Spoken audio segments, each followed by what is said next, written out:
right, everybody, we are being joined now by Coach Swinney. A couple reminders. We will start off by going to him for opening comments before we open the line for questions. If you could, please identify your name and your outlet prior to asking a question. And with that, we will turn it over to Coach Swinney. All right, hard-fought game. Great environment. Appreciate our fans. Really want to take my hat off to Virginia and Bronco. I thought they did a heck of a job. That team's going to win some games, no doubt about it. Was just what I thought I would see as far as that quarterback. He's a really good player, very experienced offensive line, very experienced defense, and they created some problems for us. But really proud of our guys. It's kind of the end of the first quarter of, if you will, of our season. We've played 3 games, and really proud of the guys for getting to this point and being 3-0. Obviously, we got a lot we got to improve on, but you play the game that you're in, and I thought we obviously won the game by double digits, but I thought we left a lot out there tonight on both sides of the ball. I thought special teams for the 3rd game in a row continues to be a real bright spot for us. Really, BT's been awesome. Spires has been, really solid for us. We're just doing a lot of good things in the return game. Lynn J almost, takes one to the house there. Amari is doing a good job for us in the punt return area as well. So just doing a lot of good things in special teams. Again, hit 2 good field goals. But I thought we were inconsistent offensively and defensively at different times, where we really could have taken advantage of some things. Defensively, we played better than we really played better than we did last year against them. Last year, when you look at the numbers, man, we were, then you look at the score of the game, you kind of surprised because they were 10 of 18 on 3rd down, they 80% on short yardage. We had 1 pass breakup and 1 sack in that game last year. So to come back this year, thought we made a lot of good plays on the ball. We had 8 PBUs, we had 3 sacks, and did a better job on 3rd down, especially the second half. But just inconsistent in doing our job, inconsistent in containing the quarterback, and they got us on the edge a few times. We missed a few tackles, but all in all, it's good to see us finish the game. And those 2 turnovers were huge. What a play by Nolan and an unbelievable play by Andrew. But all in all, something I think is going to make us better. And then offensively, and we had some guys show up to play. That number 9 and 16 and 3, and I can't wait to watch the tape. I really feel like our offensive line really got after them up front. They presented a lot of unique challenges and fronts and a few things that we really had not prepared for, that we had to make some adjustments on throughout the game. I thought our guys did a good job communicating. But I like how we finished. 3 out of 4 drives we scored in the second half. They kind of possessed the ball, but we took advantage. It really should have been 4 out of 4. Lynn J drops a ball that he probably is going to score on, and it was a great throw by Trevor. So, just some inconsistency. Had a few critical drops. I thought Trevor played very, very well, and then Travis Etienne ties the Tim Tebow college football record of 38 games with a touchdown. That's a pretty unique record right there for him to have a chance to hopefully break next week. And then he broke Spiller's receiving record. So we knew going into this game that he was going to have an opportunity to really make some plays in the passing game just by nature of what they do defensively. And boy, did he, 100-something yards. So really proud of him. And Amari, I thought Amari made some big-time plays for us and almost had another one on a competitive play in the end zone. We did some really good things on the perimeter. But really, again, we scored 41 points, but we left a couple of touchdowns out there that when we watch the tape, we'll be disappointed in that, but hopefully it'll make us better. And we're going to have to get better. So quick turnaround for us. Big challenge next week, and we'll be excited to be back here and get ready for a really, really good Miami team. So with that, I'll take your questions. line is now open for questions. Coach, this is Travis Bowling, allclemson.com. Can you talk a little bit about third down efficiency for your offense tonight? Yeah, we were really good at the half, and we had some third and longs that we busted. So we did a great job on third and down. We were over 50%, and Lynn J hangs on to that one. There's another one right there, but really proud of the guys. Again, I thought we had a good plan. Again, they did some things we really weren't prepared for, just schematically. Again, I thought we made some good adjustments. But if we can continue to be efficient like that on third down, we're gonna be a hard offense to stop. Yeah, Bo, this is Larry Williams. What specifically did they do that they hadn't shown? Just some weird looks up front. Just some strange looks. In presentations that kind of. I mean, we really did a nice job with it. I thought Cade did an awesome job of kind of getting everybody on the same page. Even if you're, as long as you're all wrong, you're all right. And so you just got to be all on the same page. So they did a good job of communicating, and but they were giving us some, 3 and 4 man presentations, and again creating some just a lot of communication up front. But guys did a good job. Trevor did a great job. They got us one time where it was just, defense got us on the. We actually had a throwback to Travis open, but we just had a bad call. And then the other time, we just got beat around the edge. But other than that, we targeted them really pretty good. And I was really proud of our guys. I thought, again, the offensive line, I thought really played well. So I'm anxious to see the tape and, kind of evaluate it further. Coach, it's Trevor Gross from CUTargets.com here. What can you say about that Armstrong kid making his second start? And was he a pretty good warm-up for what you're going to see from D'Eriq King in Miami next week? He's going to be a tough out for everybody that plays him. I mean, he's impressive. He's big, strong, thick kid, likes to run it, physical. I mean, he took some shots, and just keep on coming. He really understands their scheme. He understands defensive football, and again, they have a really good scheme that creates a lot of stress. And we're a team that really hasn't had that adversity yet.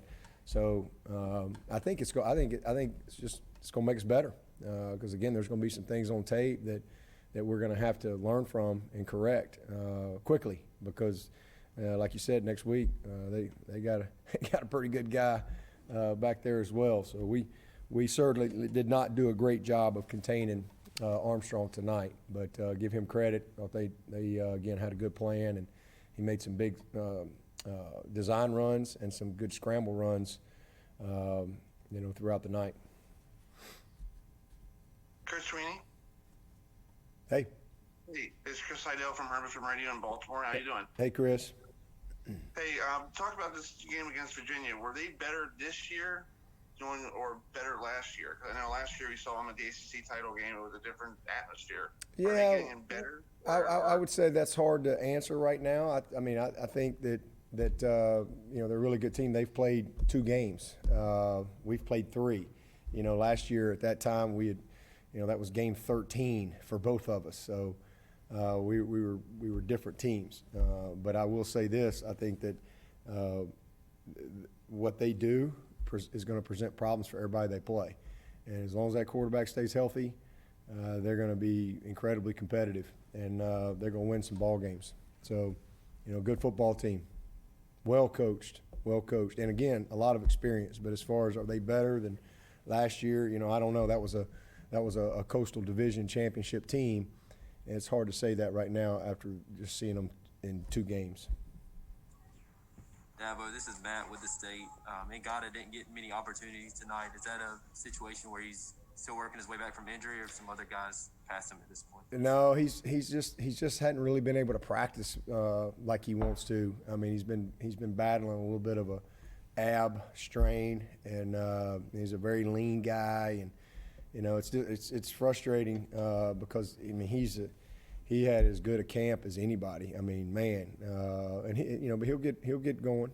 He's not a good player. He's a great player, and it's just a matter of time before that shows up on the field. But he just hasn't been quite 100%, and so Frank's done a great job, and Frank's taking advantage of his opportunities and showing what he can do. But we got a really good group. It's good to see some Mari again have another good game, and good to see Speck get going a little bit. Speck's a guy that same thing. He's battled a couple injuries, wasn't able to play against the Citadel, so good to get him back going, and I think he's going to be a heck of a player for us. But same thing with Frank, and I think another young man. Two guys, EJ and Ngata, at some point will shine through for us. Coach Swinney, Rob Gilchrist, WCRS, 1450 AM, 98.5 FM. How do you describe a performance tonight by Etienne and Rogers on offense, and Turner, Booth, and Breesy on defense as far as how the game went overall? Well, Travis was awesome. I mean, he was unbelievable. He broke tackles, he ran away from people. That first touchdown he had was just incredible. They just couldn't get him on the ground. His lower body strength and leg drive was what makes him special. And then he's got the speed to run away from people. But he was incredible. And Amari, same thing. Amari had a big-time play where he had to kind of, show his strength and get through a contested guy down the field and get over the top of him. Had one more really close play, but he had a great game. Very, very productive. A couple RPO plays where he had a lot of yards after the catch. And then Nolan Turner, he's as steady a player as we have. He is a really good player. Just does his job. He's always where he's supposed to be. He's got a great mind for the game. He and Skowski are two of the leaders on that defense. And then Brzee he's just going to get better and better and better. He's just figuring it out as he goes, but he's a load in there. He's very active. He's played 3 games, and he's already got, at least 2 sacks, maybe 3. So just, he's off to a good start. Hey, Dabo, Josh, from the Post-Courier. With Travis, do you have a point of comparison just in terms of his ability to break tackles and run through contact? Say that one more time. With Travis, do you have a point of comparison? Does he remind you of anyone in terms of his ability to break tackles? He's pretty unique. I really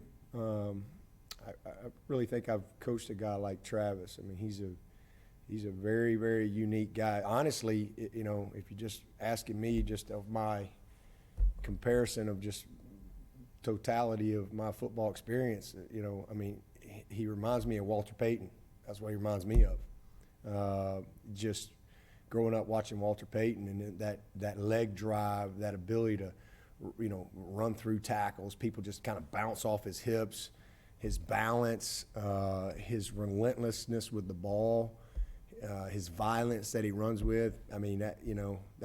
He's probably faster than Walter Payton, I guess, but that's his collision balance, his explosiveness through tackles, and just his will. That's the only person really that I could say he reminds me of. Coach, it's Trevor again. Andrew Booth is a first-year starter. He had the spectacular interception, also had a really nice PBU on third down against that 6'7" freshman. What can a game like that do for his experience? Oh, man. It's going to do a lot. He's a young player that's just getting better and better and better. Same thing with Sheridan. Really proud of those 2 guys. And, good to get Mario back. He finally kind of got going in there tonight, and we all know what DK can do, and I think Fred and Malcolm are 2 young players that are coming as well. But, Booth has really had a solid 3 games. He didn't grade well in the first game. He was just a little too amped up, if you will. But he's really settled in these last couple ball games, and but that's the type of play that can really get him going. You know, what a unbelievable play. That one's, if that's not top 10 ESPN, I don't know what is. That was impressive, and we needed it too because they had some momentum going, and you know you still got to go score. And so really proud of him for creating that turnover, and then we went and got points off of it. So we got points off of both turnovers, which was big. Hey, Coach, Lawton Swan, Clemson Sports Talk. Adversity seems to drive this team at times. And, you know, a lot of games you guys are blowing people out. But when a team scores, you guys feel challenged, you tend to move the ball. What does that say about the character of this team that, you know, those things don't seem to knock them back? It really energizes them to a degree. Yeah, I mean, that's what good teams do. They respond. And we really haven't had any adversity. I mean, if you really think about these first two games, I mean, it's just, you know, we've had some bad plays, but there's really never been a moment where the game was you know, on the line or there was, you know, just you felt like you didn't have control of it. And then you know you get in a game like this and